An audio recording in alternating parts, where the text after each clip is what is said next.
Welcome to fintech world. आज का topic है ब्लॉकचेन टेक्नोलॉजीज।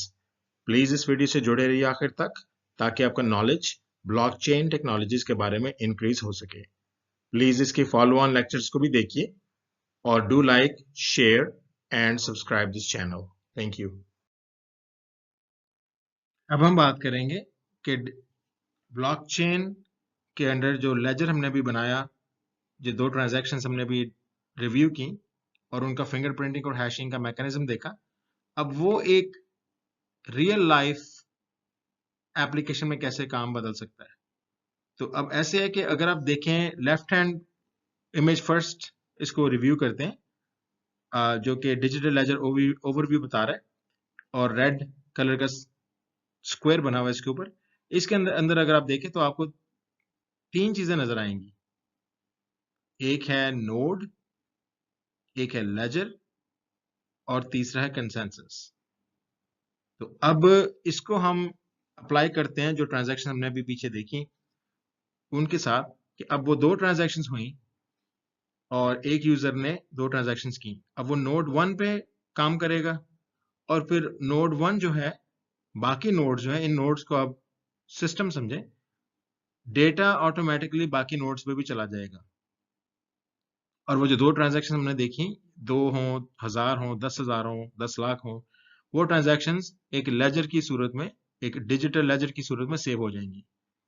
और जो कोर प्रिंसिपल है वो अप्लाई वैसे ही होंगे जैसे कि पीछे हमने दो ट्रांजैक्शंस में देखा कि जो पहली ट्रांजैक्शन है जेनेसिस ब्लॉक, उसका जो प्रीवियस हैश है वो होगा नहीं क्योंकि पहले ट्रांजैक्शन है वो 0 होगा, और उसके बाद की जितनी ट्रांजैक्शंस होंगी उनके ऊपर प्रीवियस हैश होगा जो कि उन ट्रांजैक्शंस को पिछली ट्रांजैक्शन से लिंक करेगा। सो हर नई ट्रांजैक्शन जो है वो पिछली को रेफर करेगी और ये डेटा आप यूजर जिस नोड पे काम कर रहे हैं उससे ऑटोमेटिकली प्रोपेगेट होकर पूरे नेटवर्क में फैल जाएगा, यानी सब नोड्स के ऊपर।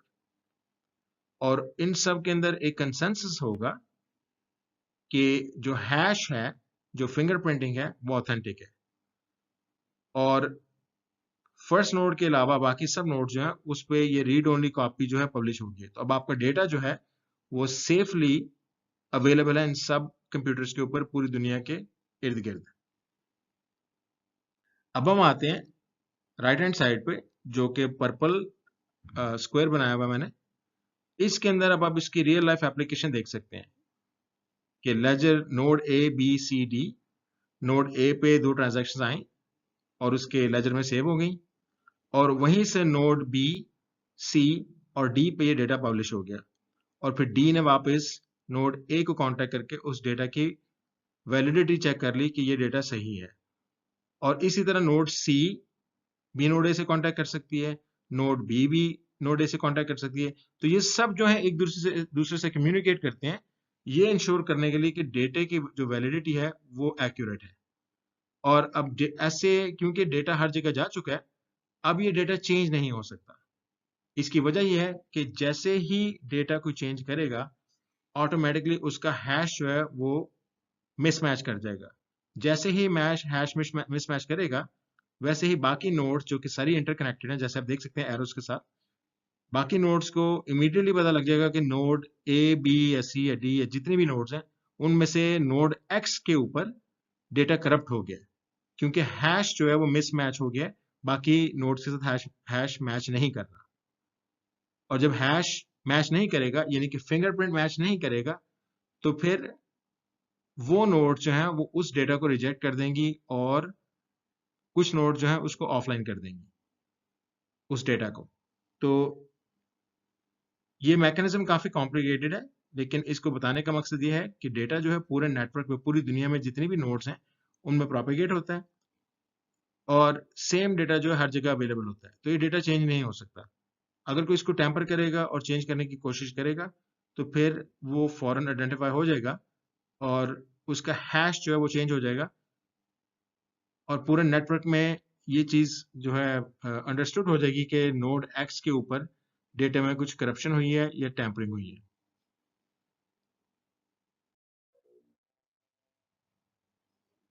अब हम बात करेंगे ब्लॉकचेन फ्रेमवर्क, जिसके अंडर जो पूरा ब्लॉकचेन सिस्टम है वो काम करता है और एप्लीकेशंस बन सकती हैं डिफरेंट इंडस्ट्रीज पे। इस फ्रेमवर्क को यूज कैसे करना है, इसके कोर फंक्शंस क्या हैं, इसके कोर रूल्स क्या हैं। तो अगर इसको इस तरह से देखा जाए तो ब्लॉकचेन फ्रेमवर्क के 6 कोर फंक्शंस होते हैं। नंबर 1, एक peer to peer network.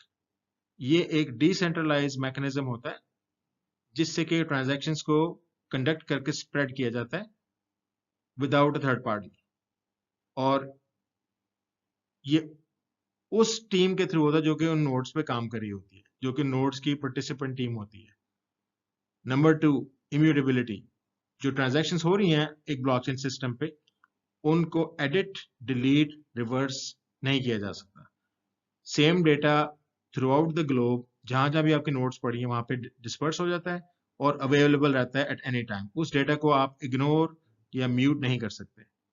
Number 3, cryptography. Cryptography वो प्रोसेस है जिससे कि आप डेटा पे हैश क्रिएट करते हैं और उसका फिंगरप्रिंट लेते हैं ताकि हर ट्रांजैक्शन जो है वो यूनिक हो जाए। Number 4, transparency.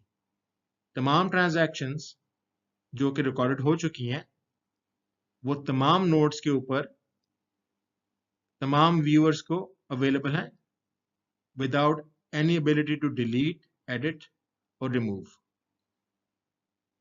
इसमें 2 बड़े क्रिटिकल कंपोनेंट्स आते हैं, क्योंकि सब डेटा सब यूजर्स को तो नहीं आप दे सकते ना पूरी दुनिया को। तो इसमें यह होता है कि डेटा 2 तरह का होता है। अगर तो ये कॉन्फिडेंशियल डेटा है जैसे किसी बैंक का है एटसेट्रा, यूजर्स का है, तो उस पर तो बहुत सारे लॉज लगते हैं हर कंट्री के। तो उस सूरत में आप एक ब्लॉकचेन डिजिटल लेजर जो आप बनाएंगे उसको आप परमिशन वाला बना देंगे, ठीक है। और उसकी नोड्स भी डिफरेंट तरीके से सेटअप होती है सिक्योर सिस्टम्स के अंदर। अगर एक क्रिप्टो करेंसी काम कर रही है जैसे बिटकॉइन है, जैसे इथेरियम है, क्योंकि ये पूरी दुनिया में इनका डेटा अवेलेबल है, तो आप इनको व्यू कर सकते हैं, ये परमिशन लेस बन जाती है। एज लॉन्ग एज आप नोड्स पे पार्टिसिपेट करें आप इनको देख सकते हैं। Next item is distributed laser.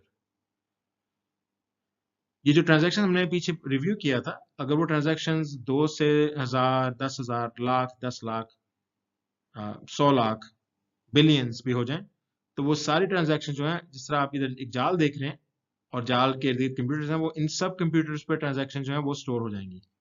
Same data replicate होके इन सब नोड्स पे आ जाएगा जो कि दुनिया में अवेलेबल है। और इसकी डिस्ट्रीब्यूशन जो है उसकी वजह से इसको बोला जाता है कि डिस्ट्रीब्यूटेड लेजर बन गया, यानी ट्रांजैक्शंस का एक लेजर बन गया जो पूरी दुनिया में डिस्ट्रीब्यूटेड है। Last thing, and maybe after cryptography, the most critical thing is smart contracts.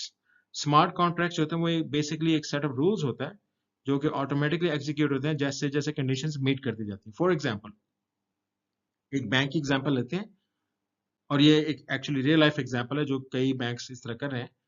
अगर एक बैंक एक ब्लॉकचेन सोल्यूशन को डिप्लॉय करता है और उसमें आपके एटीएम या क्रेडिट कार्ड यूज आता है जो कि सब यूज करते हैं, तो उसमें एक स्मार्ट कॉन्ट्रैक्ट डाला जा सकता है जो कि जब यूजर ने कार्ड स्वाइप किया कहीं पे, तो वो उसको जाके पूछेगा कि अपना, क्योंकि आपने एक ट्रांजैक्शन की है और उसका हैश बन गया, उसका फिंगरप्रिंट हो रहा है, आपको हमें कंफर्म करने के लिए कि ये ट्रांजैक्शन आपने खुद किया है, आप इधर एक कोई ऐसा पास कोड डाल लें, कोई पिन डालें जो कि सिर्फ आपको पता हो या हमें पता हो।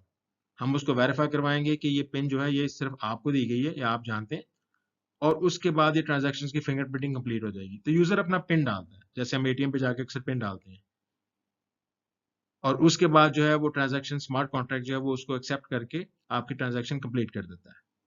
तो that's just one example of smart contract. इसकी एक और एग्जांपल ये भी हो सकती है कि अगर आप किसी सप्लाई चेन सिस्टम के अंदर काम कर रहे हैं, तो जैसे ही आपकी सप्लाई आती है विदाउट आपको किसी किस्म की मैनुअल इंटरफेरेंस के, सप्लाई को अगर स्टोर में स्कैन करेंगे, जिस तरह बड़े बड़े स्टोर होते हैं, शॉपिंग स्टोर्स होते हैं, जैसे जैसे आइटम स्कैन होती जाएंगी वो ब्लॉकचेन के लेजर में सेव होती जाएंगी। जैसे ही कंप्लीशन होगी, स्मार्ट कॉन्ट्रैक्ट किक इन करेगा, वो ट्रांजैक्शंस का काउंट करेगा और वो ऑटोमेटिकली वेंडर से लिंक करके उसको कंफर्म कर देगा कि इतनी इतनी चीजें जो तुमने भेजी थी वो हम स्कैन करके काउंट कर चुके हैं, और ऑटोमेटिकली साथ ही स्मार्ट कॉन्ट्रैक्ट एक और स्मार्ट कॉन्ट्रैक्ट किक इन करेगा और वो अकाउंटिंग डिपार्टमेंट को बता देगा कि जी इस वेंडर को इतने पैसे आप इशू कर दें।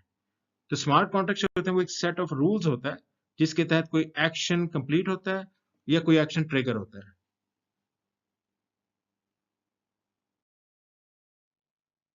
जैसे कि मैंने पहले बताया इन अर्ली स्लाइड्स कि ब्लॉकचेन जो है वो एक कंप्लीट आईटी फ्रेमवर्क है। इसके अंडर जस्ट लाइक जिस तरह पिछले टाइम में डॉट नेट, जावा एटसेट्रा फ्रेमवर्क आए और उन्होंने दुनिया में जो है हर बिजनेस में जाके कुछ ना कुछ क्रिएट किया, उसी तरह ब्लॉकचेन जो है वो भी बहुत यूज केसेस रखती है। तो चलिए कुछ यूज केसेस और इसका कुछ यूज और इंडस्ट्रीज रिव्यू करते हैं। नंबर 1 आ जाता है finance and banking. Finance and banking जिसमें सारा काम ही लेजर टेक्नोलॉजी में होता है, ट्रांजैक्शंस, उनके लिए ब्लॉकचेन आइडियल है।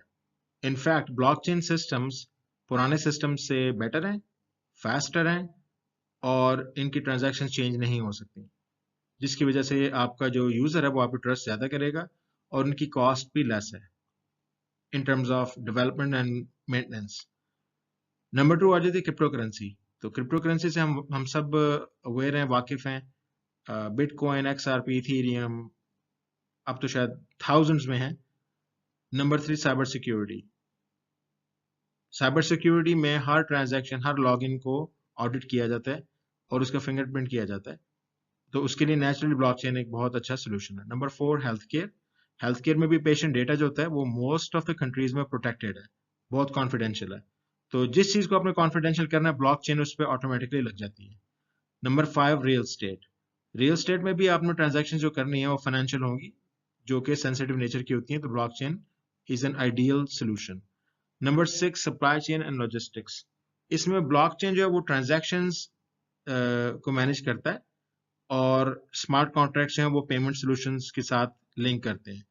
सप्लाई चेन में ट्रांजैक्शंस बड़ी इजी है अंडरस्टैंड करने की। अगर एक शॉपिंग स्टोर है जिसकी कि किसी मुल्क के अंदर 100 लोकेशंस हैं, 100, उसके पास हर एक, जो आप एक एग्जांपल ले लें, सोप, एक एग्जांपल ले लें, हेयर प्रोडक्ट्स, मेकअप, तो हर एक कैटेगरी की उसके पास लाखों चीजें जाती हैं। यानी एक एक चीज की जो ट्रांजैक्शन होगी, एक स्कैन जो आप करेंगे एक प्रोडक्ट के ऊपर, उसकी एक ट्रांजैक्शन बनेगी। तो नेचुरली इतनी अगर मिलियंस में जो है ट्रांजैक्शंस बनेगी, तो ब्लॉकचेन एक आइडियल सोल्यूशन है। इंश्योरेंस भी फाइनेंस इंडस्ट्री की तरह है, सेंसिटिव डेटा है, ब्लॉकचेन अप्लाई होता है। Voting and governance, record management और सेफ्टी, ब्लॉकचेन अप्लाई होता है। आईओटी, इंटरनेट ऑफ थिंग्स, इसमें भी जितनी डिवाइस कम्युनिकेट कर रहे हैं आपस में, उनकी सिक्योरिटी, प्राइवेसी और उनके डेटा की शेयरिंग और उसकी ऑथेंटिसिटी बहुत क्रिटिकल है, तो उसमें भी ब्लॉकचेन इंप्लीमेंट होता है। Retail, media and advertising, energy management, copyright protection, sustainability and impact investing, non fungible tokens, NFTs, etcetera. तो मोस्ट ऑफ द पीपल इस वक्त ब्लॉकचेन को सिर्फ क्रिप्टो करेंसी के हवाले से जानते हैं। क्रिप्टो करेंसी सिर्फ एक इंडस्ट्री है जिसने ब्लॉकचेन को अडॉप्ट किया है। ब्लॉकचेन टेक्नोलॉजी का फ्यूचर बहुत वाइड है और बहुत ब्रॉड है, और जैसे जैसे अब दुनिया आगे जा रही है, ब्लॉकचेन इम्प्लीमेंटेशन हो रही हैं, और इनकी बेनिफिट्स जो हैं वो बहुत बड़े बड़े इदारे पहले से ही रीप कर रहे हैं। तो विद दिस आई थिंक ये ओवरव्यू इस वक्त खत्म हो गया। आई होप कि आपने कुछ लर्न किया। Please write us in the comments and do like, subscribe and share. Thank you.